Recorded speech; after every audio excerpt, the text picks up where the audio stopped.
إن الحمد لله نحمده ونصلي على رسوله الكريم. أعوذ بالله من الشيطان الرجيم.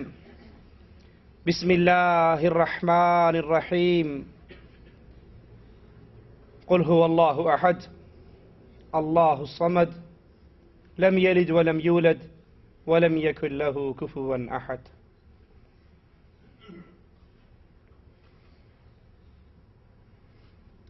معاشرے کا بگاڑ رسولullah صلی اللہ علیہ وسلم کی اتباع سے ہٹ جانے کا نام ہے. یہ معاشرہ کب سنور سکتا ہے؟ جب یہ امام اعظم امام الانبیاء محمد الرسول اللہ صلی اللہ علیہ وسلم کی سنتوں پر عمل کرے گا، اللہ کے رسول علیہ السلام کی لائی ہوئی شریعت کو مانے گا، آپ کے احکامات کو کھلے دل سے تسلیم کرے گا، اپنے آپ کو اس رنگ میں رنگے گا جو رنگ محمد الرسول اللہ صلی اللہ علیہ وسلم لے کر آئے، تو معاشرے کی اصلاح ہوگی. اور جب اس دنیا والے دین محمد کو علیہ السلام صرف ایک مسجد کا دین سمجھ لیں، ٹوپی کا مقام دے دیں، مسجد میں آئے، نماز پڑھتے ہوئے پتہ لگا یہ مسلمان ہے، نماز پڑھ کے باہر نکلا، آپ نے دیکھا ہوگا اکثر لوگ مسجد میں آتے ہیں شلوار اونچی کر لیتے ہیں، مسجد سے نکلتے ہی شلوار نیچے کر لیتے ہیں. وہ یہ سمجھتے ہیں کہ صرف یہ دین محمد صلی اللہ علیہ وسلم اس کی حکمرانی مسجد کے اندر ہے، مسجد سے باہر ہم آزاد ہیں. اور یہی بگاڑ کی بنیادی وجہ ہے کہ ہم نے دین محمد علیہ السلام کو اپنی زندگیوں پر لاگو نہیں کیا. معاشرے کی اصلاح ہوگی جب ایک ایک قدم اٹھانے سے پہلے ہم امام الانبیاء امام اعظم محمد الرسول اللہ صلی اللہ علیہ وسلم کی سیرت کی طرف دیکھیں گے.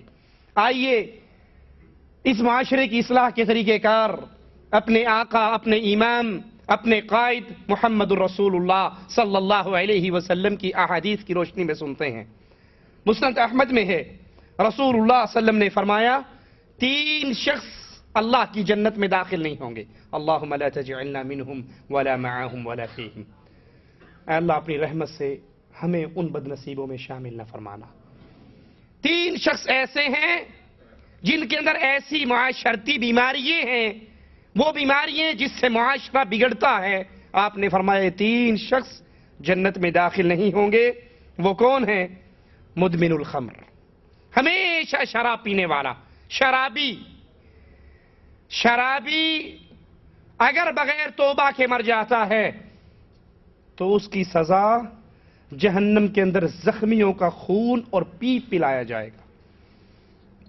اور ہمارے ہاں شرابیوں کے نام پر قوالیاں بنی ہوئی ہیں جو صبح صبح تبرک کے طور پہ گاڑیوں میں چلتی ہیں، اور وہ کھل کے ناچتے ہوئے ڈانس کرتے ہوئے کہتا ہے میں شرابی ہوں، میں شرابی ہوں. اس میں کیا بری بات ہے؟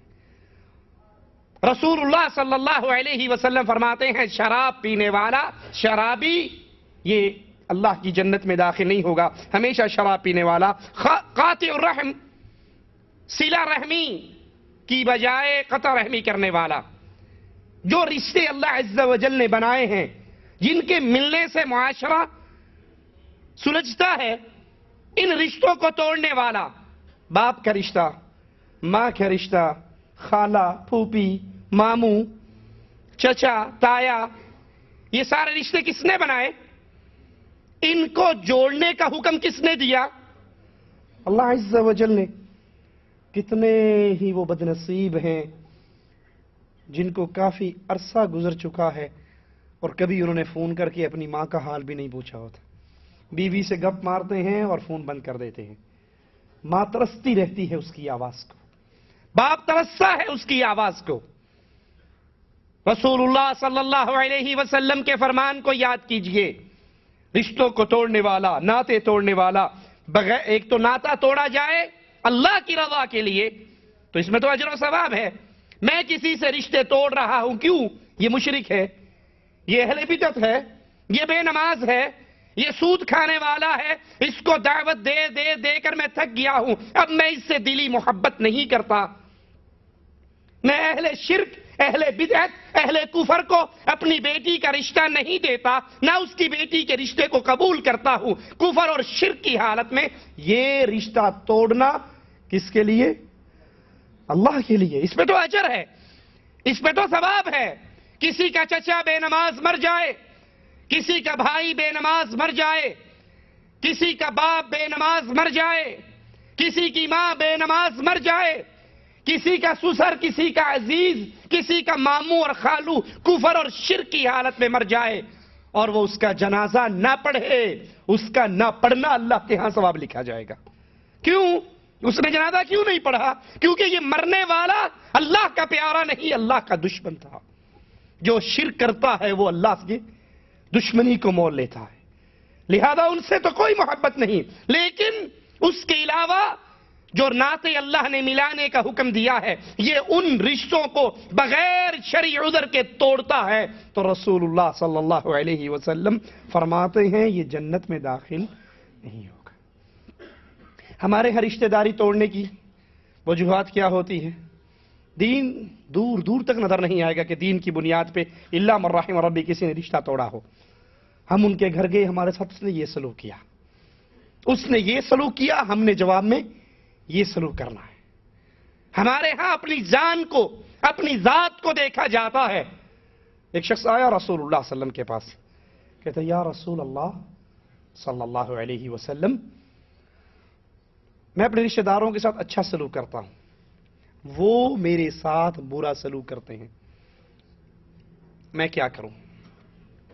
آپ نے فرمایا اگر تیرے رشتہ دار تیرے ساتھ اچھا سلوک کریں اور تو جواب میں ان کے ساتھ اچھا سلوک کرے تو یہ تو عدلے کا بدلہ ہے، یہ نیکی تو نہیں، یہ تو عدلے کا بدلہ۔ اس نے اچھا سلوک کیا، جی کو جی ہے، سلام کو سلام ہے، پیار کو پیار ہے۔ صلہ رحمی تو یہ ہے، رشتہ داروں کے ساتھ اچھا سلوک تو یہ ہے، وہ رشتے کو توڑے اور تو رشتے کو جوڑے۔ اللہ سے دعا ہے اللہ سب سے پہلے کہنے والے کو عمل کی توفیق عطا فرمائے، پھر ہر سننے والے کو نبی کی اس حدیث کو اپنے پلے سے باندھنے کی توفیق عطا فرمائے۔ ہم میں سے کتنے ہیں کہ ہمارا رشتہ دار، ہمارا ماموں کا بیٹا، چچا کا بیٹا، پھوپھی کا بیٹا، ہمارے عزیز وہ رشتوں کو توڑے اور میں یہ کہوں چونکہ رسول اللہ صلی اللہ علیہ وسلم کی تعلیم ہے جو رشتوں کو توڑے تم ان سے جوڑو، جو یہ جوڑتا ہے یہ صلہ رحمی کرتا ہے۔ ہم تو بات بات پہ لڑائی ڈھونڈتے ہیں، پوائنٹ ڈھونڈتے ہیں کہاں لڑائی ہو، اور فوراً زبان سے جملہ کیا نکلتا ہے؟ اچھا یہ بات ہے، آج سے میرا تیرا جینا مرنا خلاص، بس بہترین جواب، آج کے بعد تو میرا منہ نہ دیکھنا، میں تیرا منہ نہ دیکھوں۔ رسول اللہ صلی اللہ علیہ وسلم کا فرمان، آپ فرماتے ہیں دو مسلمان آپس میں جھگڑ رہے ہوں، ایک بندہ سچ پہ ہے اور ایک زیادتی کر رہا ہے، یہ جو سچ پہ ہے جانتا ہے کہ میرا حق ہے، جس چیز پہ میں جھگڑ رہا ہوں یہ میرا حق ہے، میں حق پر ہوں، لیکن صرف لڑائی کو ختم کرنے کے لیے، فساد کو مٹانے کے لیے، پیار اور محبت کی فضا کو برقرار رکھنے کے لیے اگر یہ بندہ اپنے حق کو چھوڑ دے کہ چلو یار اگر میرے اس حق کو دستبردار ہو جانے سے ہمارے خاندان کی لڑائی، ہماری قوم کا جھگڑا، ہمارے دوستوں کا معاملہ، آپس میں دو بھائیوں کا معاملہ ختم ہو جاتا ہے، نبی فرماتے ہیں میں محمد صلی اللہ علیہ وسلم جنت میں اس کے لیے چبوترے کی گارنٹی دیتا ہوں۔ سوچئے یہ حدیث کتنی مرتبہ بہن اور بھائیوں کے جھگڑوں میں، عزیزوں اور رشتہ داروں کے جھگڑوں میں کیا اس حدیث کا موقع نہیں آتا عمل کرنے کا؟ وہاں تو ہم پورا زور لگا کے اور بڑے بجائے صلح کروانے کے کہتا کم کھچ کے رکھ، جیل بھی جانا پیا تو خرچہ کریں گے، کوئی گل نہیں، بالکل صلح نہیں ہونے دینی۔ اور اللہ کے نبی صلی اللہ علیہ وسلم اس رشتے کے توڑنے والے کے بارے میں اس کے لیے وعید سنا رہے ہیں کہ یہ شخص جنت میں داخل نہیں ہوگا۔ مصدق بالسحر، جادو کی تصدیق کرنے والا، کیا معنی؟ جو یہ عقیدہ رکھے کہ جادو کے ذریعے یہ ہو جاتا ہے، یہ ہو جاتا ہے، جادو کے ذریعے بچے بند ہو جاتے ہیں، جادو کے ذریعے موتیں واقع ہو جاتی ہیں۔ ایک تو ہے جادو اللہ کے حکم سے اثر انداز ہوتا ہے، آزمائش بن جاتی ہے جس کے لیے بن جائے، اللہ ہم سب کو اس آزمائش سے محفوظ رکھے۔ ایک یہ عقیدہ ہے کہ نہیں، جادو بنفس ہی اتنا اثر رکھتا ہے کہ اللہ کی مرضی اور منشا کا اس میں کوئی دخل نہیں، جادو جس پر ہو جائے وہ برباد ہو جاتا۔ اللہ چاہے جادو کے ذریعے کسی پہ مصیبت آ جائے، اللہ چاہے جادو کے ذریعے کسی پہ آزمائش آ جائے، یہ اللہ کی مرضی سے ہے اور اللہ کے حکم سے ہے، اللہ کی منشا سے ہے۔ لیکن جو یہ شخص یہ عقیدہ رکھے کہ جادو کے اندر اپنی اتنی تاثیر ہے کہ یہاں اللہ کی مرضی منشا کی ضرورت نہیں، یہ جادو خود اتنا بڑا ہے اور یہ اس کے اندر اتنی قوت ہے کہ یہ انسانوں کو ہلاک اور برباد کر دیتا ہے، یہ بد عقیدہ انسان ہے اور ایسا انسان بھی اللہ کی جنت میں داخل نہیں۔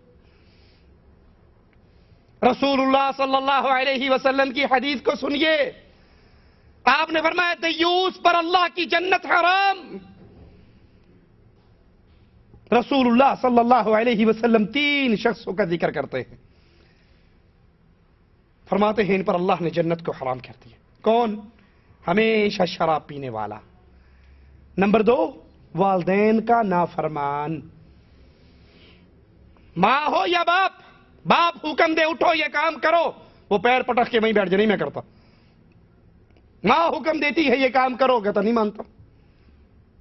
ماں اور باپ کا حکم نہ ماننے والا، ماں اور باپ کے سامنے زبان درازی کرنے والا۔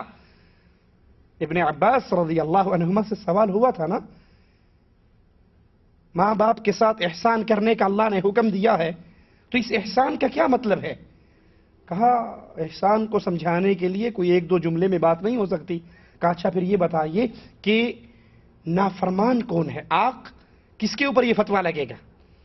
تو فرمایا کہ باپ بیٹھا ہوا ہو اور بیٹے کے کپڑے پہ مٹی لگی ہوئی، وہ اٹھتا ہے اور اپنے کپڑے کو ایسے اپنی چادر کو جھاڑتا ہے کہ وہ مٹی اڑ کر اس کے باپ کے سر پہ گرتی ہے، اللہ کے ہاں اس کو نافرمان لکھ دیا جاتا۔ اس نے زبان چلائی، اس نے گالی دی، اس نے ماں اور باپ کی بےزتی کی، اس نے ماں اور باپ کے حکموں کو ٹھکرایا، کچھ نہیں کیا، کچھ نہیں کیا۔ اور جو ماں اور باپ کی آواز کے اوپر اپنی آواز کو بلند کرے، ان سے بدتمیزی کرے، ان کی نافرمانی کرے، ان کا حکم آنے کے باوجود کندھے اچکائے، میں نہیں کرتا، خود کر لو، مجھ سے نہیں ہوتا۔ ابو ہریرہ رضی اللہ عنہ وارضاہ کی سیرت کو سامنے رکھنا چاہیے۔ ماں نے بلایا ایک دن ابو ہریرہ، جواب میں ابو ہریرہ نے کہا لبیک یا امہ، آواز تھوڑی سی بلند ہوئی۔ یہ کہنے کے فوراً بعد ابو ہریرہ رضی اللہ عنہ وارضاہ کہتے ہیں مجھے احساس ہوا کہ میں نے ماں کی آواز پر اپنی آواز کو بلند کیا ہے۔ میں بیٹھا اللہ سے معافی مانگ، استغفر اللہ استغفر اللہ استغفر اللہ۔ بازار گیا، 2 غلاموں کو خرید کر اللہ کے لیے آزاد کر دیا، ماں کے ساتھ اس بدتمیزی کے گناہ سے معافی مانگنے کے لیے۔ سوچئے آپ کا اور میرا ماؤں کے ساتھ کیا سلوک ہے، باپ کے ساتھ کیا سلوک ہے۔ ان گھروں سے معاشرہ بنتا ہے، یہ گھر مل کے معاشرے کی صورت بنتے ہیں، اور جب آپ اور میں ماں باپ کے ساتھ اچھا سلوک کریں گے، اس معاشرے میں نکھار آئے گا، اس میں بہار آئے گی، اس میں اللہ کی رحمتوں کا نزول ہوگا۔ اور جب آپ اور میں ماں باپ کے ساتھ بدتمیزی کریں تو اللہ کے نبی صلی اللہ علیہ وسلم کا فرمان سنیے، والدین کا نافرمان، اور تیسرا انسان دیوس۔ دیوس کون ہے؟ جو اپنے گھر والوں میں، جو اس کے انڈر ہیں، جس کے اوپر اس کا آرڈر چلتا ہے، اس کی بیوی، اس کی بہنیں، اس کی بیٹیاں، ان کے اندر بے حیائی، بے غیرتی کے کام دیکھے، بدکاری کے کام دیکھے اور پھر آنکھیں بند کر لے، یہ دیوس ہے۔ ایک بہت بڑے عالم کا واقعہ ہے، ان کی شادی کسی ملکہ سے ہوئی۔ اب یہ بہت بڑے عالم تھے، ملکہ ان کی ساری باتیں مانتی لیکن پردہ نہیں کرتی تھی، تو یہ عالم اپنے شاگردوں کو حدیث پڑھایا کرتے تھے۔ ایک دن حدیث آئی کہ دیوس اللہ کی جنت میں نہیں جائے گا۔ شاگردوں نے پوچھا شیخ یہ دیوس کا مطلب کیا ہے؟ یہ ملکہ اس مولوی صاحب کو لے کر عصر کے بعد سیر کرنے کے لیے باغات کے لیے بگھی گھوڑوں پر بگھی پر بیٹھ کر جایا کرتی تھی۔ کہنے لگا جب کل میری سواری جا رہی ہو اور میری بیگم میرے ساتھ ہو اور ہم سیر کے لیے نکل رہے ہوں، تم اپنے ہاتھ میں کتاب لے کر راستے میں میری سواری کو روک کر پوچھنا شیخ یہ حدیث پڑھائی تھی کہ دیوس اللہ کی جنت میں نہیں جائے گا، تو دیوس کون ہوتا ہے یہ بتائیے۔ یہ مولوی صاحب ملکہ کے ساتھ نکلے سیر کے لیے، شاگردوں نے کتاب پکڑی، سامنے آگے، شیخ آپ نے کل حدیث پڑھائی تھی دیوس اللہ کی جنت میں نہیں جائے گا، دیوس کون ہے؟ تو کہنے لگے میں دیوس ہوں۔ شیخ کہنے لگے میں دیوس ہوں۔ کہا وہ آپ تو ہمارے شیخ ہو۔ کہا اصل میں میری شادی ملکہ سے ہوئی ہے، میں اس کو بہت سمجھاتا ہوں، یہ پردہ نہیں کرتی، میں اس کو پردے پہ قائل کرتا ہوں، یہ پردہ نہیں کرتی، اور میں اس کی اس بے پردگی پر خاموش ہو چکا ہوں، سمجھا کے تک کیا ہوں، میرا آرڈر نہیں چلتا۔ دیوس وہ ہے جو اپنے گھر والوں میں برائی دیکھے، بے حیائی دیکھے اور پھر اس سے نہ روکے، یہ بے غیرت دیوس ہے، اور دیوس اللہ کی جنت میں داخل نہیں ہوگا۔ ملکہ بڑی عقل مند تھی، اس نے وہیں سے کہا مولوی صاحب چلیں واپس، یہ آج کی آخری سیر تھی بغیر پردے کے، کل نکلوں گی تو برقعے کے ساتھ نکلوں گی۔ آپ کے اور میرے گھروں میں کیا حالات ہیں؟ اللہ کے لیے ایک بہت بڑی بیماری کی طرف اشارہ کرنے لگا ہوں، غور کرنا۔ کتنے وہ گھرانے برباد ہوتے ہیں ٹیوشن کے نام پر۔ بچی میٹرک میں ہے، ایف اے میں ہے، ایف ایس سی میں ہے، بی ایس سی کر رہی ہے، ٹیوٹر گھر میں آتا ہے اس لڑکی کو پڑھانے کے لیے، اور تنہائی میں بیٹھ جاتے ہیں، دونوں کمرے کے اندر بیٹھتے ہیں نا۔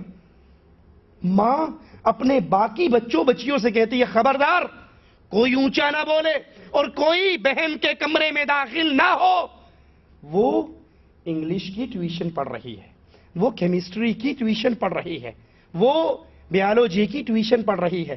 یہ ٹیوٹر آتا ٹیوٹر بن کر ہے اور نکلتا گھر سے داماد بن کر ہے۔ ایسا ہوتا ہے یا نہیں ہوتا؟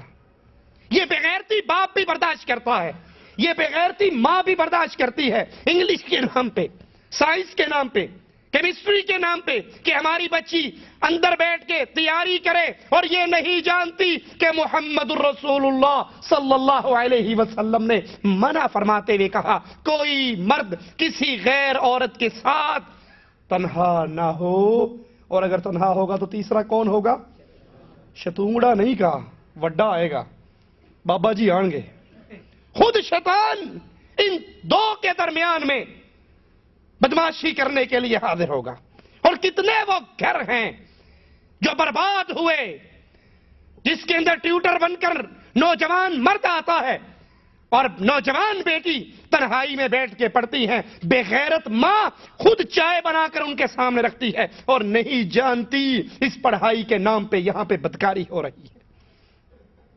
باپ نمازی ہے، باپ مسجد میں جانے والا ہے، قرآن کی تلاوت کرنے والا ہے، لیکن یہ بے غیرتی برداشت کرتا ہے، اس کی جوان بیٹی غیر مرد کے ساتھ بیٹھ کر 2-2 گھنٹے گزارتی ہے۔ محمد نے تو 1 منٹ سے بھی منع کیا ہے صلی اللہ علیہ وسلم۔ کوئی عورت کسی مرد کے ساتھ، کوئی مرد کسی غیر عورت کے ساتھ تنہا نہ ہو، اگر نہیں باز آتا تو ان کا تیسرا شیطان ہوگا۔ کتنے وہ نوجوان ہیں جو اپنی بیویوں کو، اپنی بہنوں کو، اپنی ماں کو اجازت دے دیتے ہیں میں بڑا مشغول ہوں، سودا سلف خریدنے کے لیے آپ خود گھر سے باہر جا کر خرید سکتی۔ اور کتنی وہ بے غیرت بیویے ہیں جن کا خامن ان کو کپڑا لا کر دے دے، سامان لا کر دے دے، تو وہ جواب میں کیا کہتی ہیں؟ تینوں کو لینا آندہ، تو 400 روپے کا سوٹ لایا، میں 300 کا لائی، وہی سوٹ جو تو 400 کا لایا وہی سوٹ میں 300 کا لائی، نہ تجھے کلر کمبینیشن کا پتا ہے، نہ تجھے کپڑے کی کوالٹی کا پتا ہے، نہ تجھے لین دین کا طریقہ پتا ہے، اور یہ نہیں سمجھتی کہ یہ جو 100 روپے کا ڈسکاؤنٹ ہوا ہے یہ کیوں ہوا ہے؟ اس لیے کہ یہ اکیلی نکلی ہے، یہ گھر سے تیار ہو کر اپنے منہ کو سجا کر نکلی ہے۔ برقعے کا ایک کپڑا اول تو منہ کھلا ہے، اور اگر کوئی چھپانے کی کوشش بھی کرے گی تو ایسا لگے گا جیسے اس کا ناک جلا ہوا ہو، صرف ناک کو چھپاتی ہے یہاں سے ہی، اور یہاں سے لے کے یہاں تک پورا منہ کھلا ہوا ہے۔ جو ہی کپڑے والے کی دکان میں داخل ہوتی ہے اس نے کپڑا ٹانگا ہوا ہے سیدھا کر دیتا ہے، اس کو اس کے پیچھے بٹھا دیتا ہے۔ ادھر مردوں کا الگ سٹول ہے، عورتوں کا الگ سٹول ہے، خود پردے کے پیچھے جا کر بیٹھ جاتا ہے۔ یہ دونوں تنہا نہیں ہوئے؟ اگر تو اپنی غیرت کو بیچ کر، اپنی عزت کا جنازہ نکال کر 100 روپے کا ڈسکاؤنٹ کرواوی آئی ہے، ایسے 100 روپے کی اہل ایمان کو ضرورت نہیں ہوا کرتی ہے۔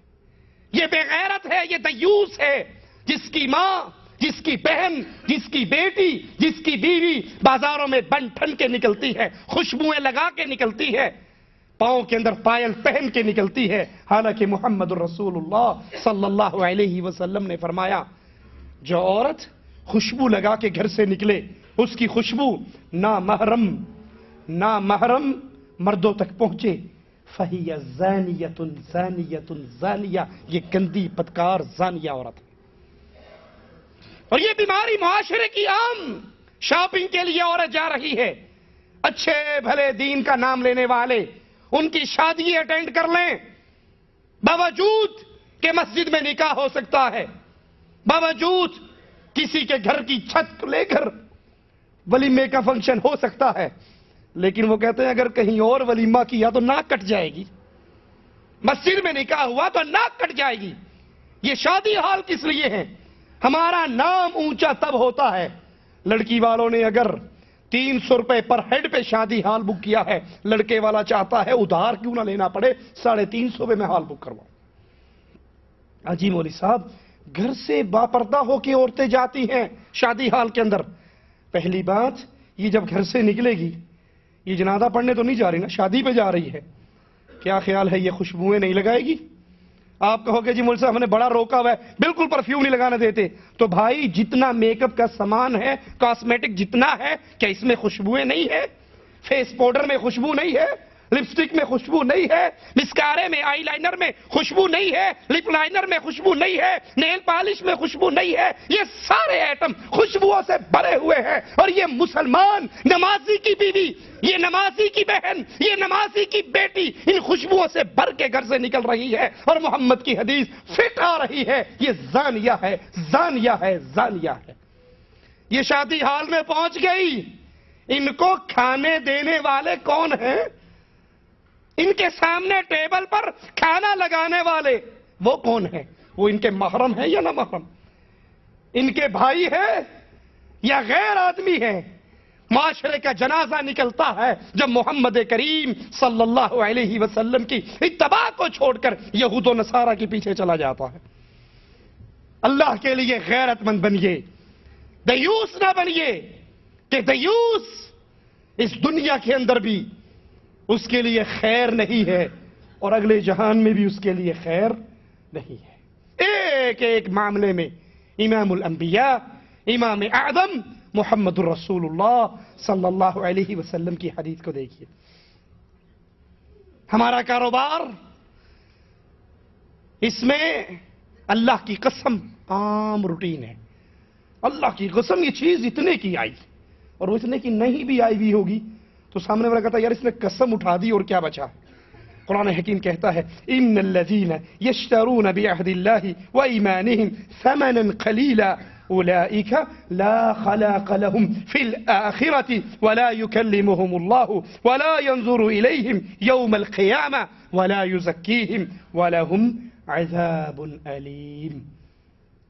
کتنا بد نصیب ہے یہ انسان۔ قرآن حکیم کی اس آیت کے ترجمے پہ غور کیجئے۔ جو لوگ مول لیتے ہیں اللہ کے عہد اور اپنی قسموں کے بدلے تھوڑا مول، ثمنا قلیلا، وہ قسم اٹھا کر وہ جتنا مرضی لے لے، جو بندہ جھوٹی قسمیں اٹھا کر بیچ رہا ہے آخرت کے مقابلے پہ یہ تھوڑی چیز ہے نا جس کے اوپر راضی ہوا۔ جو تھوڑا مول لیتے ہیں ان لوگوں کا آخرت میں کوئی حصہ نہیں، اور نہ اللہ ان سے کلام کرے گا، نہ ان کو اللہ پاک کرے گا، نہ ان کی طرف دیکھے گا، اور ان کے لیے دردناک عذاب ہوگا۔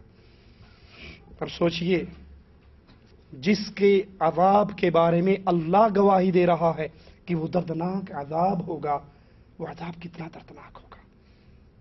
صحیح بخاری میں ہے کہ یہ آیت جھوٹی قسمیں کھا کر مال بیچنے والوں پر نازل ہوئی، ان کے بارے میں نازل ہوئی۔ دکاندار ہے، کاروباری ہے، جھوٹی قسم اٹھاتا ہے، اللہ کی قسم 10 ریال کی میری خرید ہے، اس کے لیے ہیلے اور بہانے تراشتا۔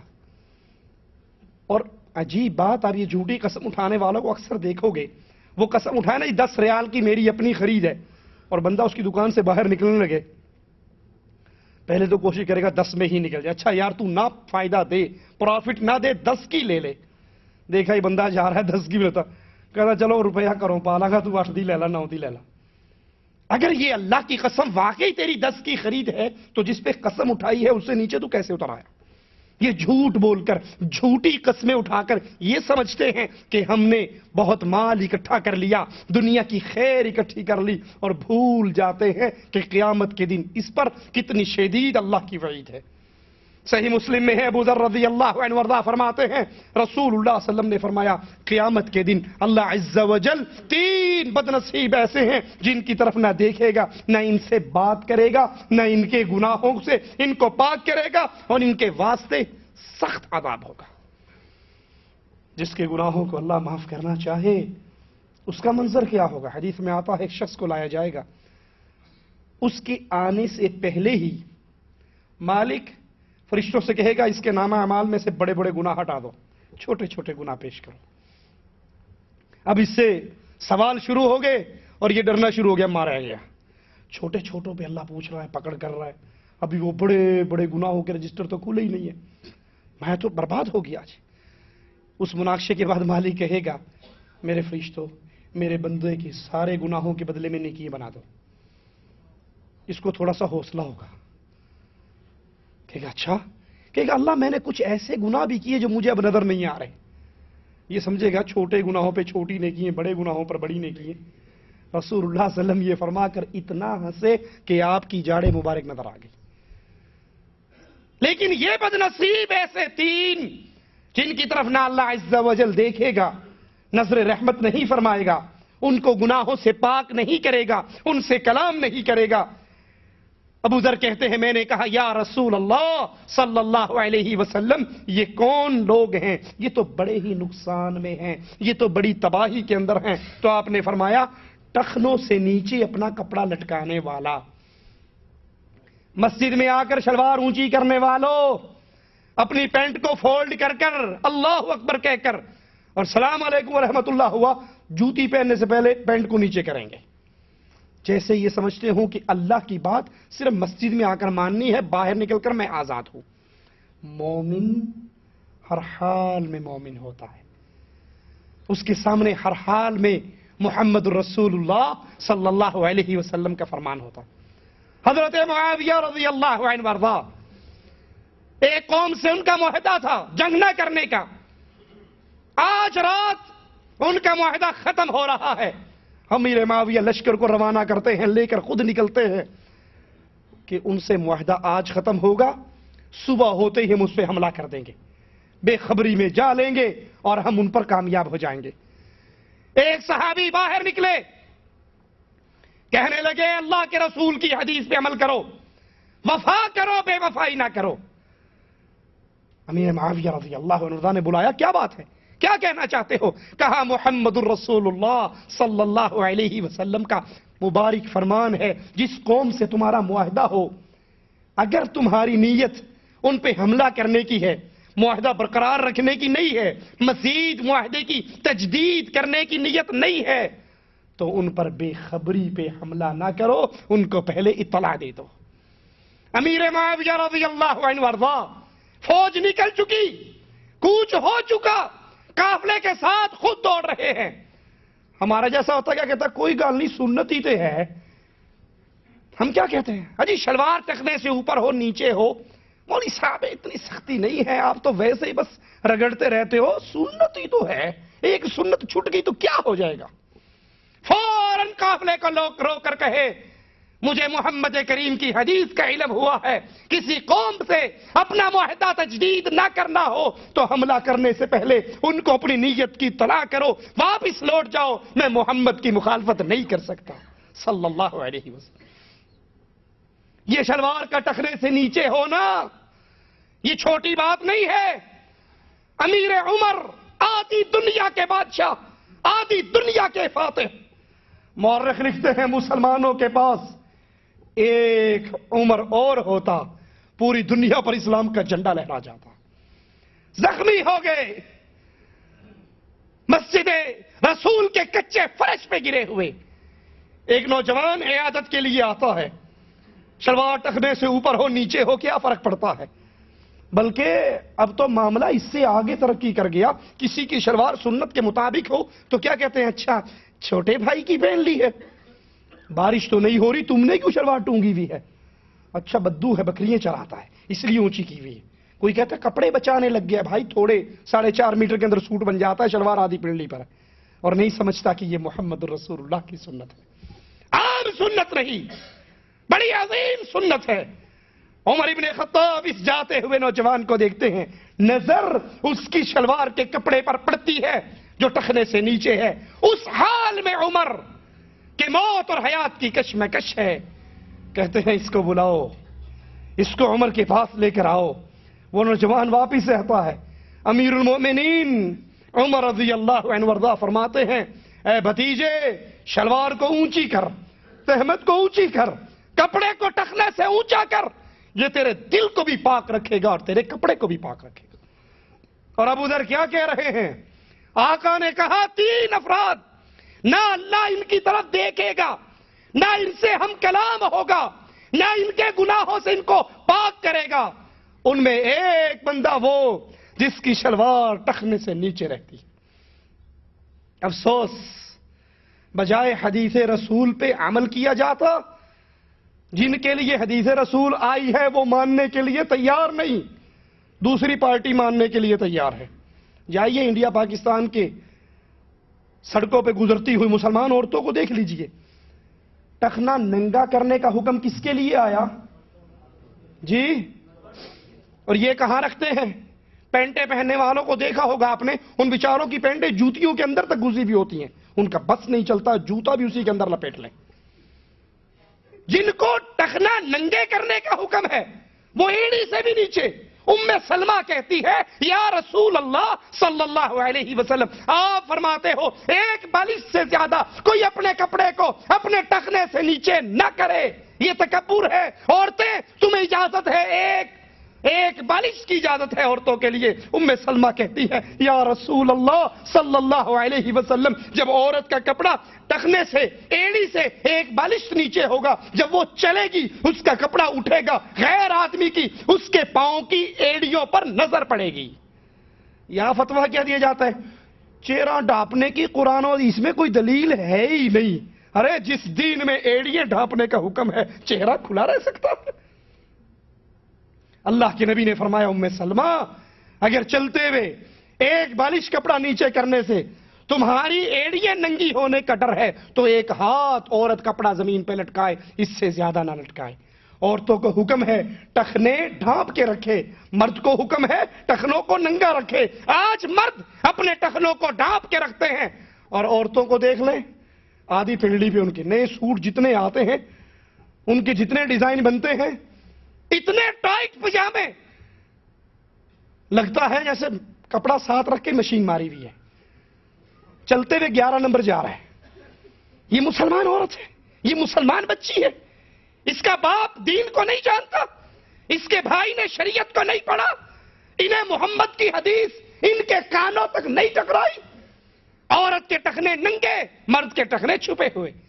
اور ابو ذر کہہ رہے ہیں میں نے کہا یا رسول اللہ صلی اللہ علیہ وسلم، بڑے گھاٹے کے اندر ہے، بڑے نقصان کے اندر ہے وہ بد نصیب جسے اللہ دیکھے نہ، جس سے اللہ کلام نہ کرے، جس کو گناہوں سے پاک نہ کرے، اور ان میں پہلا آدمی وہ ہے جس کی شلوار، جس کا کپڑا اس کے ٹخنے سے نیچے رہتا ہے، اور دوسرا وہ جو چیز دے کر احسان کرے۔ اور یہ بیماری عام ہو چکی ہے، کسی کے ساتھ نیکی کر لی جائے اور اپنی باری میں وہ کوئی نیکی نہ کرنا چاہے، بھائی تم نے کی ہے، تم پہ فرض تو نہیں تھی نا، نفل تھی، تم نے کر دی، کس کے لیے؟ اللہ کے لیے۔ اب اس کی باری آئی، وہ نہیں کرنا چاہتا، صبر کرو۔ اچھا ساڑھی باری آئی تھی، تجھے اپنی باری پہ نہیں پتا، فلاں موقع پہ تجھے 500 ریال کی ضرورت تھی، میں نے دیے تھے، فلاں موقع پہ تجھے گاڑی چاہیے تھی، فلاں موقع پہ تجھے فلاں چیز چاہیے تھی۔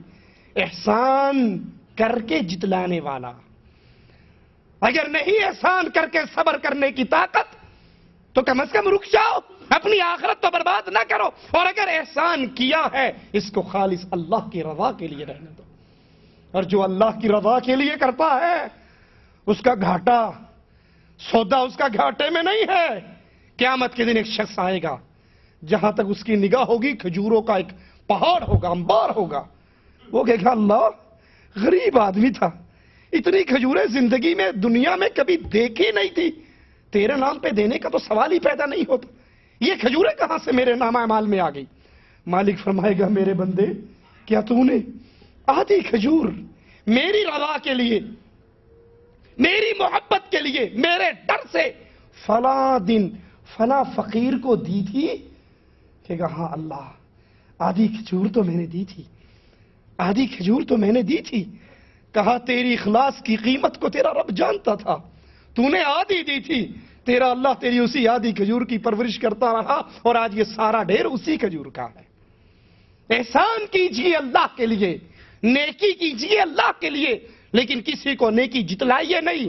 تیری فلاں مصیبت میں کام آیا، تیری فلاں مصیبت میں جب آپ نے جتلانا شروع کر دیا، ثواب تو گیا، آپ کے اوپر گناہ لازم آیا۔ اور تیسرا وہ شخص جو جھوٹی قسم اٹھا کر اپنا مال بیچتا ہے، اور یہ بیماری بھی معاشرے کے اندر عام ہے، جھوٹی قسمیں اٹھا کر اپنا مال بیچتے ہیں۔ اللہ کی قسم اتنے کا لیا، وہ بڑا مشہور واقعہ ہے۔ ایک شخص بازار سے سامان لاتا، مثال کے طور پہ کوئی چیز اس نے 20 روپے کی خریدی، گھر لا کے اپنی بیوی کو بیچ دیتا۔ ہیلے بھی تو بنی اسرائیل کی قوم سے ہم نہیں سیکھے نا۔ اسے کہتا کتنے کی لے گی؟ وہ کہتی 25 کی لوں گی۔ چلو 25 کی رات کو بیچ دی، چیز دکان پہ پڑی ہے، زبانی سودا بیگم سے ہو رہا ہے۔ صبح جب اٹھا دکان پہ جانے لگا، کہا یہ مجھے بیچو گی؟ کہا ہاں 30 کی بیچوں گی۔ کہا نہیں 30 تو زیادہ ہے، 28 کی لوں گا۔ کہا چلو 28 کی دی۔ اب یہ دکان پہ آیا، گاہک آتا ہے کتنے کی؟ کہتا 35 روپے کی۔ کہا 35 روپے کی؟ کو شرم کرو، بازار میں تو یہ 25 کی مل رہی۔ کہا اللہ کی قسم 28 کی میری اپنی خرید ہے، 28 کی تو میں نے خریدی ہے، تجھے اچھا چل میری خرید بھی نہیں دیتا، نہ دے، 2 روپے مجھے نقصان میرا، 26 تو لے لے۔ اب لے کر تو 20 کی آیا، 6 روپے تو پرافٹ ہو گیا۔ اب یہ بظاہر اس کو چند پیسے نظر آتے ہیں، اور آخرت کی بربادی نظر نہیں آتی کہ جھوٹی قسمیں اٹھا کر مال بیچنے والا امام الانبیاء، امام اعظم، قائد اعظم محمد الرسول اللہ صلی اللہ علیہ وسلم فرماتے ہیں نہ اللہ اس سے کلام کرے گا، نہ اللہ اس کو پاک کرے گا، نہ اللہ اس کی طرف دیکھے گا۔ صحیح مسلم میں ہے، رسول اللہ صلی اللہ علیہ وسلم فرماتے ہیں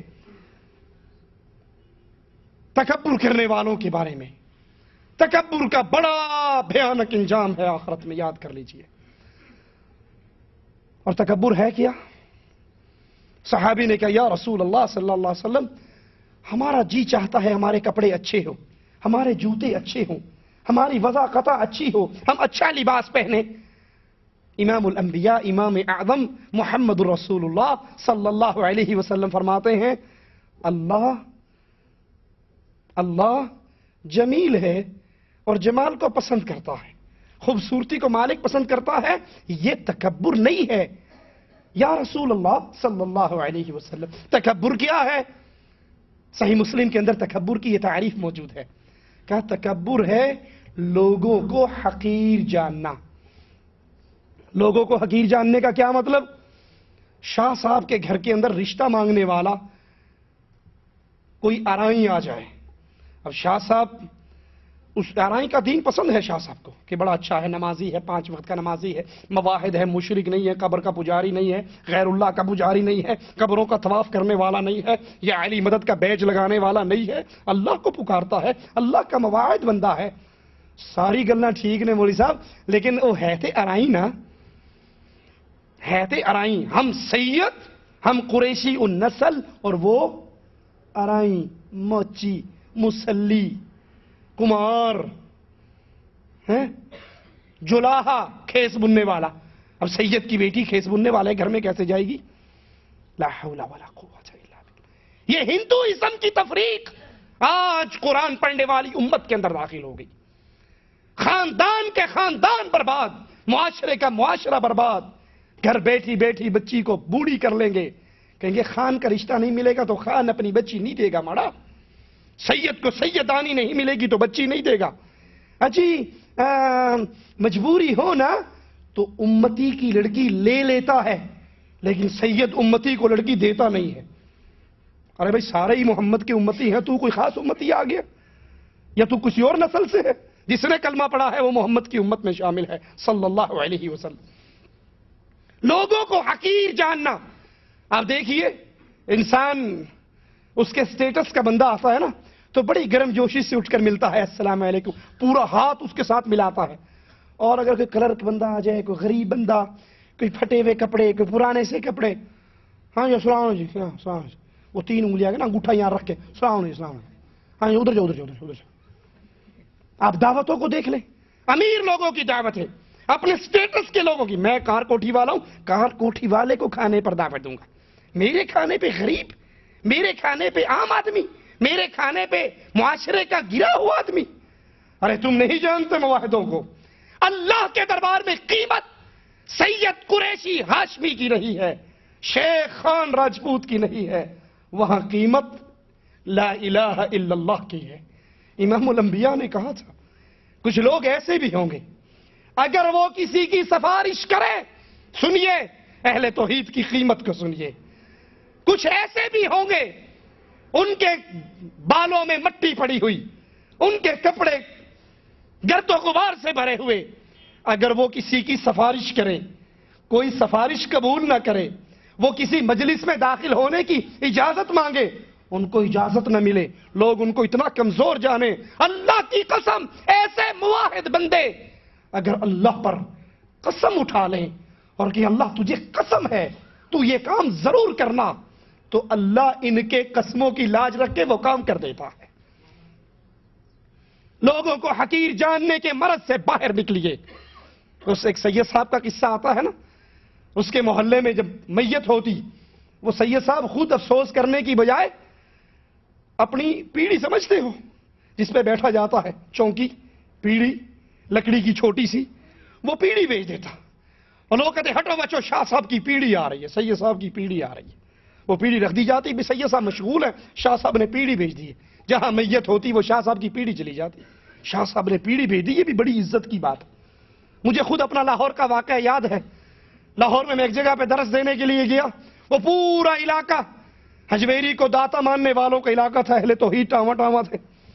تقریر ہوئی، روڈ کے اوپر ہی انہوں نے ٹینٹ لگائے ہوئے، مجھے کہنے لگے تقریر کے بعد شاہ صاحب اندر آئیے آپ کے لیے کھانا الگ تیار ہے۔ میں نے کہا نہیں بھائی، میں اپنے گھر سے آیا ہوں، لاہور میں میرا گھر ہے، وہیں سے کھانا کھا کر آیا ہوں، وہیں جا کر کھاؤں گا۔ کہا نہیں جناب، دعوت ٹھکرانی نہیں چاہیے۔ میں نے کہا اگر دعوت واقعی نہیں ٹھکرانی چاہیے تو یہ جو میرے مسلمان بھائی جنہوں نے درس سنا ہے، یہ جس پلیٹ میں بیٹھ کر وہ عام کھانا جو تم نے چاول اور چنے پکائے ہیں وہی ان کے ساتھ کھاؤں گا، میں الگ نہیں کھاؤں گا۔ اللہ ریاکاری سے بچائے، معاملے کو واضح کرنے کے لیے اور پھر اس کا امت پہ ہونے والے اثر کے لیے بیان کرتا ہوں۔ میں وہیں نیچے بیٹھ کر کھانے لگ گیا، قریب ہی کوئی بریلوی ساتھی بیٹھا ہوا تھا، اس نے جس نے پروگرام کروایا اس سے تاکیداً پوچھا یہ واقعی زیدی صاحب ہیں، شاہ صاحب ہیں، زیدی سید ہیں، یہ واقعی سید ہیں؟ اس نے کہا جی بالکل واقعی سید ہیں، ان کا شجرہ نسب ہے ہمارے پاس، ان کے پاس موجود ہے، یہ سید ہے۔ پھر اس نے اپنے پیر کو اتنی بڑی گالی دی، کہنے لگا وہ ہمارا شاہ صاحب جب آتا ہے نا، وہ سال کے پیچھے چندہ اکٹھا کرنے کے لیے 1 ہفتے ہمارے گھر میں قیام کرتا ہے، اور 1 ہفتے تک نہ ہماری ماں کو نہ ہمارے باپ کو اجازت ہوتی ہے وہ چارپائی پہ سوئے، اکیلے شاہ صاحب چارپائی پہ سوتے ہیں اور باقی سارے کے سارے فرش پہ سوتے ہیں۔ لوگوں کو حقیر جاننا، سید ہونے کے ناطے، قبیلے کے بڑے آدمی ہونے کے ناطے، ذات و پات کے ناطے، یہ تکبر ہے۔ اور تکبر کی دوسری تعریف کیا ہے؟ حق پہنچ جائے، قرآن کی آیت مل جائے، محمد کی حدیث مل جائے صلی اللہ علیہ وسلم، کان سے ٹکرا جائے۔ قرآن حکیم میں سورۃ کہف کے اندر ہے قل انما انا بشر مثلکم، اے نبی کہہ دیجئے میں تمہارا جیسا بشر ہوں، انسان ہونے کے ناطے جیسے تم انسان ہو محمد بھی ویسے ہی انسان ہے صلی اللہ علیہ وسلم۔ شان میں فرق ہے کہ پوری کائنات ایک پلڑے میں ہو اور امام الکائنات ایک پلڑے میں ہو تو محمد کا پلڑا کائنات پر بھاری رہے گا صلی اللہ علیہ وسلم، لیکن ہے کون؟ بشر، نور من نور اللہ نہیں ہے۔ مسجدوں سے آواز سننے والوں، الصلاۃ والسلام علیک یا نور من نور اللہ، تمہارا یہ عقیدہ کفر کا عقیدہ ہے، یہ عقیدہ قرآن کا دشمن ہے۔ قرآن عقیدہ دے رہا ہے کہ محمد صلی اللہ علیہ وسلم بشر مثلکم، تم جیسے بشر ہیں۔ اب یہ قرآن کی آیت مل گئی، اللہ کے نبی صلی اللہ علیہ وسلم کی احادیث مل گئی، تکبر کیا ہے کہ جی گل تے ٹھیک ہے، قرآن تے وچ آیا ہے، لیکن ہمارے مذہب کے خلاف ہے۔ ہمارا مذہب جو ہم نے مولوی طاہر القادری سے سیکھا ہے، ہمارا مذہب جو ہم نے اپنے مشائخ چشت سے سیکھا ہے، پیروں فقیروں سے سیکھا ہے، اس مذہب کے مطابق محمد رسول اللہ نور من نور اللہ ہے۔ حدیث پتہ لگ گئی ہے، قرآن پتہ لگ گیا ہے، لیکن چونکہ چینکے چنانچے چونکے ہم نقشبندی، چشتی، قادری، رضوی، نوری، سہروردی، وردی اور بغیر وردی، ہمارے مذہب کے مطابق یہ بات ایسے نہیں ہے، بھلے قرآن میں آ جائے۔ یہ تکبر ہے۔ قرآن کے دلائل کو سن کر، حدیث رسول کو سن کر، قرآن کے واضح فرامین کو سن کر پھر یہ کہہ دینا قرآن میں تو آیا ہے، ہمارے مذہب کے خلاف ہے، ہمارے پیر کی بات کے خلاف ہے، ہمارے شیخ اور مرشد نے ایسا نہیں کہا، یہ تکبر ہے۔ اور ترمذی میں ہے، تکبر کرنے والوں کے ساتھ قیامت کے دن سلوک کیا ہونے والا ہے۔ امام الانبیاء محمد رسول اللہ فرماتے ہیں، ان کو قیامت کے دن اٹھایا جائے گا، ان کی جسامت چیونٹیوں کی طرح ہوگی۔ جتنی چیونٹی ہوتی ہے نا، اتنی ان کی جسامت ہوگی، آدمیوں کی صورت لیکن جسامت چیونٹیوں جیسی۔ ذلت ہر طرف سے ان کو گھیر لے گی اور ان کو ہانک کر اللہ کی جہنم کی طرف لے جایا جائے گا، جہاں ان پر آگ مسلط کر دی جائے گی اور ان کو پینے کے لیے جہنمیوں کا، زخمیوں کا کچ لہو اور پیپ کے پیالے ان کو پلائے جائیں گے۔ جو تکبر کرتے ہیں، لوگوں کو حقیر جانتے ہیں اور حق کی بات سن کر کتاب اللہ، سنت رسول اللہ، یہ دلیل پاس آ جانے کے باوجود کہتے ہیں بات ٹھیک ہے، ہمارے مذہب کے خلاف ہے۔ اسی طرح ابو داؤد میں ہے، رسول اللہ صلی اللہ علیہ وسلم فرماتے ہیں، جو شخص کسی مسلمان پر تہمت لگائے اس کو رسوا کرنے کے لیے تو اللہ عز و جل اس کو جہنم کے پل پر روک لے گا، پل صراط پر روک لے گا، نیچے جہنم کی آگ ہے۔ اس نے لوگوں میں بیٹھ کر جھوٹی تہمت لگائی اپنے بھائی کو ذلیل کرنے کے لیے، کسی مسلمان پر جھوٹا الزام لگایا۔ سوچئے یہ زبان، یہ چھوٹی سی زبان دن اور رات میں کتنے مسلمانوں کی غیبتیں کرتی ہے، کتنوں کی چغلیاں کرتی ہے، کتنوں پہ جھوٹے الزام لگاتی ہے، کتنوں کو گالیاں دیتی ہے۔ اور گالیاں کیا ہے؟ تہمت نہیں ہے۔ آج ماں کی گالی کسی کو دو، بہن کی گالی دو، یہ جو بہن ماں کی گالیاں دی جا رہی ہیں، یہ کیا ہے؟ یہ اس کی ماں پر تہمت نہیں، یہ اس کے باپ پر تہمت نہیں، یہ اس کی بیٹی پر تہمت نہیں، یہ تہمتیں ہیں۔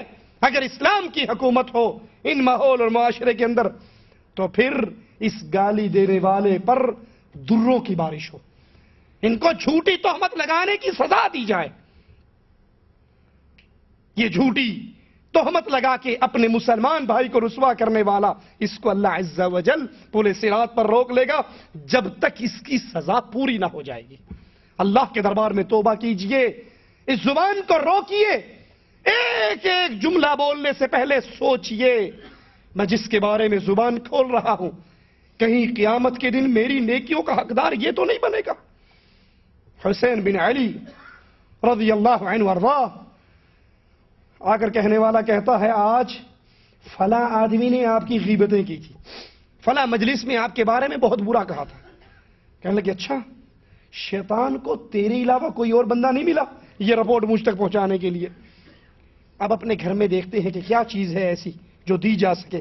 کھجوریں ملتی ہیں، کھجوروں کو ایک ٹوکری میں ڈالتے ہیں، اس کے گھر پہنچ کے دروازہ بجاتے ہیں، السلام علیکم۔ وہ بڑا حیران کہ ابھی تو میں کل اس کو گالیاں دے کر آیا فلاں مجلس میں اور یہ کھجوریں لے کر آ گیا۔ کہنے لگا ہاں جی، یہ کس مناسبت سے کھجوریں ہیں؟ کہا مجھے پتہ لگا ہے فلاں مجلس میں تو نے مجھے گالیاں دی ہے، اللہ تیرا بھلا کرے، بڑی مہربانی تیری، تو نے اپنی بڑی قیمتی نیکیاں مجھے دی ہیں، تو میں نے سوچا دنیا میں تجھے اس کا کوئی فائدہ دے دوں، تو یہ کھجوریں تیرے لیے ہدیہ لے کر آیا۔ کسی کو گالی دینا، کسی پہ تہمت لگانا، کسی کی غیبت کرنا، کسی پہ الزام تراشی کرنا، اپنی نیکیاں اس کو دینا یا اس کے گناہ اپنے سر لینے کے برابر ہے۔ اصلاح معاشرے کے لیے اسی طرح اللہ عز و جل کے حدود کے نظام کو قائم کرنا معاشرے کی اصلاح ہوتی ہے۔ قرآن حکیم بیان فرماتا ہے، یا ایھا الذین آمنوا کتب علیکم القصاص فی القتل الحر بالحر والعبد بالعبد والانثى بالانثى۔ اے اہل ایمان، تم پہ بدلہ لینا، قصاص کا نظام یہ مالک نے فرض کیا ہے۔ قتل کے معاملے میں آزاد کے بدلے میں آزاد، غلام کے بدلے میں غلام، عورت کے بدلے میں عورت. یہ قانون ہے اللہ کا، یہ اللہ کا قانون ہے، یہ اللہ کا نظام ہے، یہ اللہ کی حدود ہے. اور محمد رسول اللہ صلی اللہ علیہ وسلم فرماتے ہیں کسی زمین پر، غور کیجئے میرے نبی کی حدیث پر، کسی زمین پر 40 دن اور رات بارش برستی رہے. کتنے دن اور رات؟ 40 دن اور رات.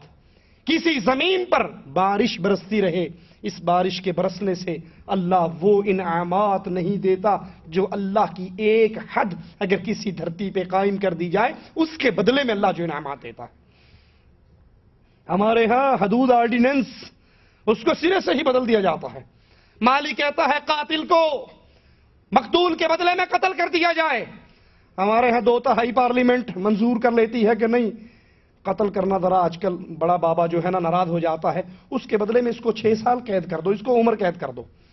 اللہ کا بنایا ہوا نظام، لوگوں کی آراء، لوگوں کے پارلیمنٹ، خود بنائی ہوئی خود ساختہ قانون ساز اسمبلییں جو اللہ کے بنائے ہوئے قانون سے ٹکرانے والے قانون بناتی ہے، اس کو نافذ کیا جاتا ہے.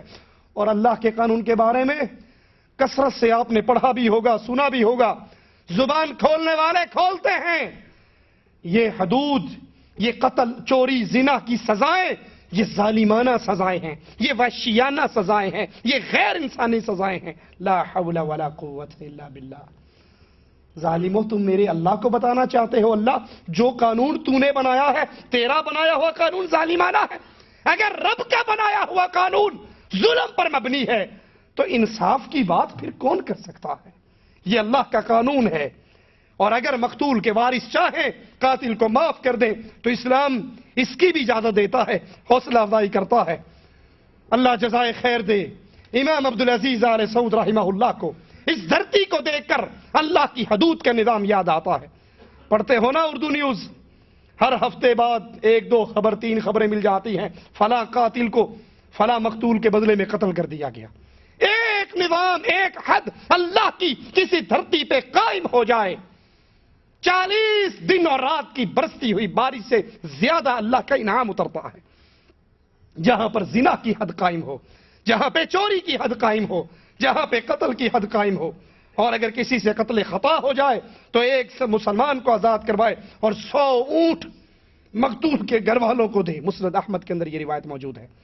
اسی طرح زنا کے بارے میں ابو داؤد میں ہے اور بخاری و مسلم میں بھی ہے. 2 شخص جھگڑتے ہوئے آئے. رجم کے بارے میں اکثر ظالم آپ کو زبان کھولتے ہوئے منکرین حدیث ملیں گے، کہیں گے جی رجم کی قرآن کے اندر کوئی دلیل نہیں ہے. ارے شریعت کیا قرآن میں بند ہے؟ شریعت قرآن اور محمد کا فرمان صلی اللہ علیہ وسلم. نبی کی حدیث سے آزاد ہو کر قرآن کوئی سمجھ سکتا؟ قرآن کو سمجھنا ہے تو محمد کریم کی زندگی کو دیکھنا ہوگا. 2 شخص جھگڑتے ہوئے آئے، ابو داؤد میں ہے، بخاری میں ہے اور مسلم میں ہے. ایک شخص کہتا ہے یا رسول اللہ صلی اللہ علیہ وسلم ہمارے درمیان کتاب اللہ کے مطابق فیصلہ کیجئے. دوسرا کہتا ہے اللہ کے نبی فیصلہ قرآن کے مطابق کیجئے، لیکن پہلے میری بات بھی سن لیجئے. میرا بیٹا اس شخص کے گھر میں ملازم تھا، اس نے اس کی بیوی کے ساتھ زنا کیا. یہ کیس لے کر آپ کی عدالت میں آئے ہیں. رسول اللہ صلی اللہ علیہ وسلم کے فرمان کو سنیے. کہا اللہ کی قسم میں تمہارے درمیان فیصلہ کتاب اللہ کے مطابق کروں گا.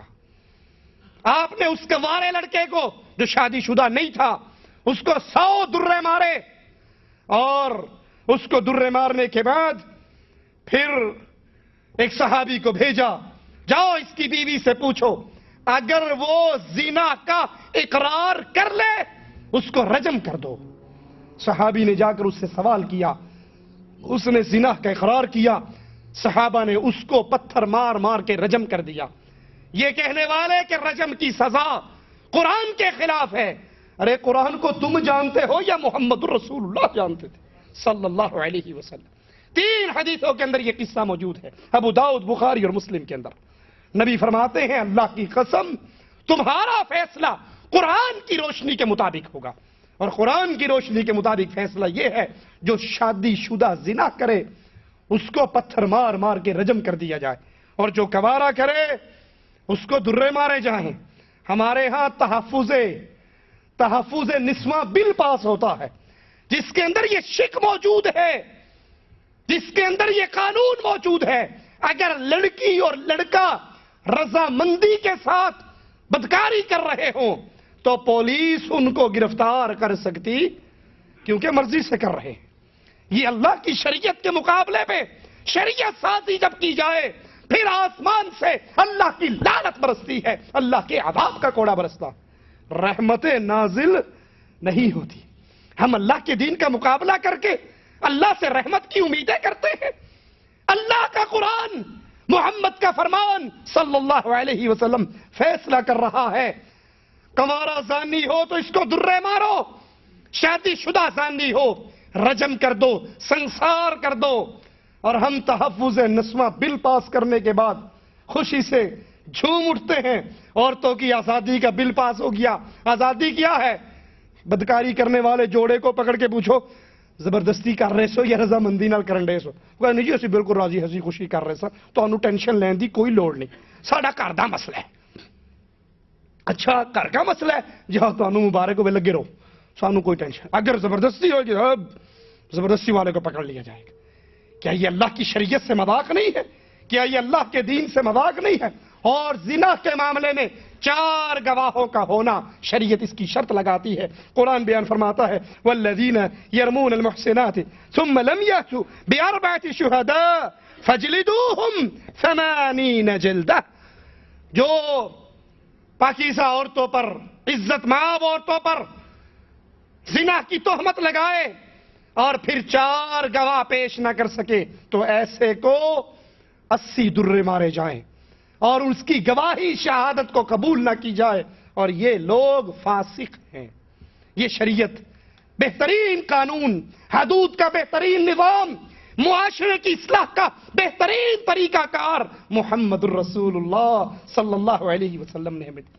اسی طرح چور کے لیے شریعت حد بیان کرتی ہے والسارق والسارقۃ فاقطعوا ایدیہما۔ جب چور چوری کرے، مرد ہو یا عورت، ان کے ہاتھ کو کاٹ دیا جائے۔ ایک عورت نے چوری کی تھی، فاطمہ نامی عورت نے، صحابہ نے سفارشی بنا کر بھیجا تھا، حضرت زید نے آ کے سفارش کی تھی، اور اللہ کے نبی صلی اللہ علیہ وسلم غضبناک ہو گئے تھے اور کہا تھا تو آج اس فاطمہ کے بارے میں اللہ کی حدود میں سفارش کرنے کے لیے آ گیا؟ سن، اللہ کی قسم، اگر آج فاطمہ بنت محمد صلی اللہ علیہ وسلم چوری کرتی لقطعت یدہا، میں اپنی بیٹی فاطمہ کا ہاتھ بھی کاٹ ڈالتا۔ فرمایا لوگوں، پچھلی امتیں برباد اس لیے ہوئی، ان کا بڑا کوئی گناہ کرتا تو اس کو معاف کر دیا جاتا، اور کوئی ان کا عام آدمی گناہ کرتا اس پہ حد قائم کر دی جاتی۔ شراب نوشی کی حد بخاری و مسلم میں ہے، رسول اللہ صلی اللہ علیہ وسلم فرماتے ہیں شراب پینے والے کو کھجور کی چھڑیوں اور جوتیوں سے حد لگائی جائے۔ ابو بکر رضی اللہ عنہ وارضاہ نے 40 درے مارے شراب پینے والے کو۔ ہم تو شراب نہیں پیتے نا، ہم تو وسکی پیتے ہیں، کوئی اور چیز پیتے ہیں، شراب کا نام بدل لیتے ہیں، شراب نہیں پیتے، باقی سب کچھ پیتے ہیں۔ مولویوں نے فتوے دیے ہوئے ہیں 9 پیالے شراب پینے سے اگر نشہ آتا ہے تو 9واں جس سے نشہ آیا وہ حرام، 8 ٹھیک ہے، خیر صلی اللہ ہے۔ اور اللہ کی شریعت شراب پینے والے پر حد جاری کرتی ہے۔ لواطت معاشرے کی بڑی بہت برائی اور بیماری ہے جو قوم لوط سے جس کا آغاز ہوا اور وہاں سے یہ چلتی آ رہی ہے۔ ابن عباس فرماتے ہیں رسول اللہ صلی اللہ علیہ وسلم نے فرمایا جس شخص کو تم قوم لوط کا عمل کرتے ہوئے دیکھو، فاعل اور مفعول دونوں کو قتل کر ڈالو۔ یہاں پہ یاد رکھنا یہ حدود کے جتنے احکام ہیں، ہاتھ کاٹنے کے، قتل کرنے کے، سنسار کرنے کے، یہ کس کے لیے ہیں؟ جیڑا ویکھ لوے اس کے لیے، یہ مسلمان حکمران کے لیے۔ ہر بندہ ڈنڈا اٹھا کے باہر آ جائے، میں ویکھنا ہوں، جو نہیں مانتا ادھر دھماکہ کر دیا، جو نہیں مانتا بم لگا دیا۔ یہ شریعت نہیں ہے، یہ اسلام نہیں ہے، اسلام کا ایک نظام ہے۔ یہ ساری حدود اسلامی حکمران کے لیے ہے، وہ اس کی تنفیذ کرے گا۔ اسی طرح اللہ کے نبی فرماتے ہیں جب تم کسی کو قوم لوط کا فعل کرتے ہوئے دیکھو قتل کر دو. نبی کہتے ہیں قتل کر دو. اور ملکوں کے پارلیمنٹوں میں قانون کیا پاس ہوتا ہے؟ ہم جنس پرستوں کو شادی کرنے کی اجازت دے دو. اور کتنے ہی جانوروں کے وہ ملک ہیں جہاں پر لڑکا لڑکے سے شادی کرتا ہے، لڑکی لڑکی سے شادی کرتی ہے. یہ اللہ کی شریعت کا مذاق ہے اور یہ فطرت سلیم کا مذاق ہے. اسی طرح ڈاکو جب ڈاکہ ڈالتا ہے، اس ڈاکو کی سزا قرآن حکیم بیان کرتا ہے، انما جزاء الذین یحاربون اللہ ورسولہ ویسعون فی الارض فسادا. جو اللہ سے، اس کے رسول سے جنگ کرے اور دھرتی پہ فساد پھیلائے. ڈاکہ ڈالنے والا دھرتی پہ فساد پھیلا رہا ہے. جو دھرتی پہ فساد پھیلائے، ڈاکے ڈالے، اللہ رسول سے جنگ کرے، تو پھر اس کی سزا یہ ہے کہ اس کو سولی پہ چڑھا دیا جائے، یا اس کے ہاتھ اور پاؤں مخالف جانب سے کاٹ دیے جائیں، یا زمین سے نکال دیا جائے. رسول اللہ صلی اللہ علیہ وسلم کے اونٹوں کو چند لوگوں نے لوٹ لیا. ابو داؤد کے اندر یہ روایت موجود ہے. نبی کے اونٹوں کو لوٹ لیا، آپ کے چرواہے کو شہید کر دیا، مرتد ہو گئے، واپس چلے گئے. تو رسول اللہ صلی اللہ علیہ وسلم نے خبر پا کر اپنے صحابہ کو روانہ کیا. ان کو راستے میں سے گرفتار کروا لیا گیا اور پھر آپ نے ان کے ہاتھ اور پاؤں کاٹ دیے، ان کی آنکھوں کو پھوڑ دیا، اور پھر ان کے بارے کے اندر یہ آیت قرآن کی نازل ہوئی. اسی طرح جانور کے ساتھ بدکاری کرنے والے کے بارے میں ابو داؤد میں ہے، رسول اللہ صلی اللہ علیہ وسلم نے فرمایا جو بدفعلی کرے کسی جانور کے ساتھ تو اس بدفعلی کرنے والے کو اور اس چوپائے دونوں کو ہلاک کر دیا جائے. شراب اس معاشرے کی ایک بہت بری عادت بن چکی ہے، بیماری بن چکی ہے، جس کو عام اب پینے والے اس حد تک آ چکے ہیں کہ ان کو اس کے اندر کوئی برائی نظر نہیں آتی. حالانکہ رسول اللہ صلی اللہ علیہ وسلم کا فرمان ابو داؤد میں موجود ہے. آپ نے فرمایا شراب میں 10 لعنتیں ہیں. کتنی؟ 10 لعنتیں ہیں.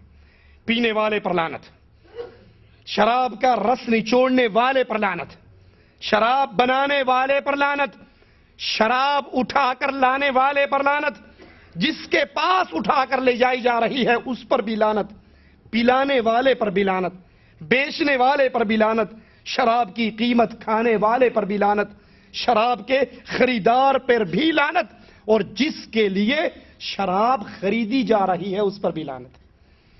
ہمارے یہاں اکثر کیا ہوتا ہے جی،